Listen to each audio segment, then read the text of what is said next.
Welcome to SoCalTech Interviews, where we talk with entrepreneurs, investors, and others in Southern California's high-tech industry. Today, we talk with Pam Isom, founder of ICE Safety Solutions, who is here for the Tuesday night's Impact Conference. I'm Ben Kuo, founder and editor of SoCalTech.com.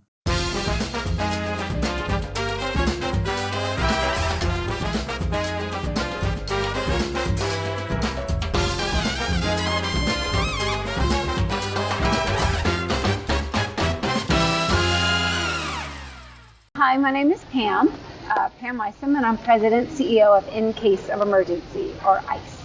And what does In Case of Emergency do? So what we do at In Case of Emergency, or a lot of times folks refer to us as ICE Safety Solutions, and what we do is we make sure people don't die. So we provide safety training to corporations, safety equipment, and even safety services for them. And how did you get into that?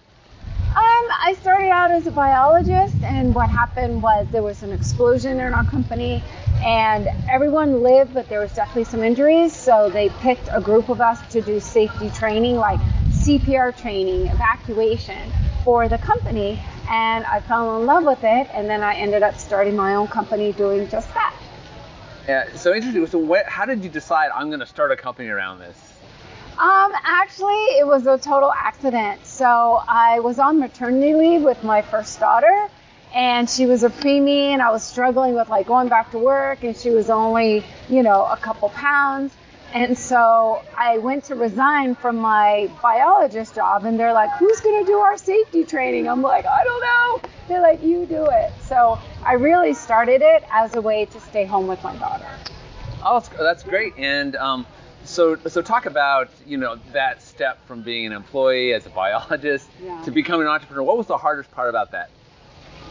Honestly, because I had this little 5-pound baby, it was just living to the next day. It was like getting a project just to make it to the next day so I could be able to take care of her.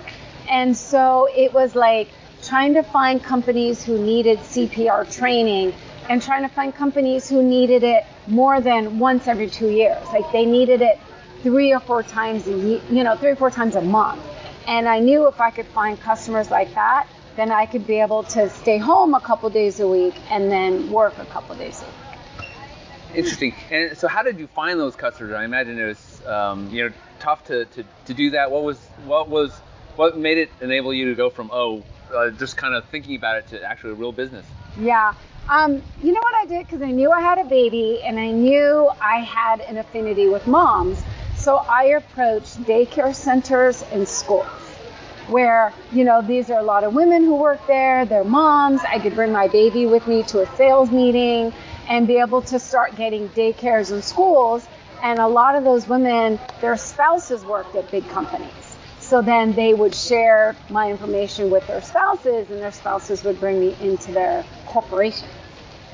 Wow. Yeah. And so what's the biggest lesson you've learned so far as an entrepreneur? The biggest lesson I learned is a couple things is you can't have fear. And as women, we carry a lot of fear. Oh, I'm afraid if I wear this shirt, it's too bright. I'm afraid people might think something if I, have the price too high. And one of the things is fear is false excuses appearing real. And so you can't operate on fear. That you have to be able to state the price that you need for your services. You have to know that you're really good at what you do, and you can't operate on false excuses appearing real. So what has been your favorite part of being an entrepreneur starting a company? Oh gosh, favorite part. Sometimes I have to pinch myself. Like, for example, yesterday I was with the Golden State Warriors basketball team. They built a brand new arena in San Francisco. And I really had to stop and pinch myself to say, look at all these large worldwide corporations, whether it's the Golden State Warriors or Toyota or Honda or just Turner Construction, like so many. And I stop and look at myself and say, I can't believe I accomplished this, because the goal was for me to be able to be the best mom that I could to my daughters. And that's really the best part of being an entrepreneur.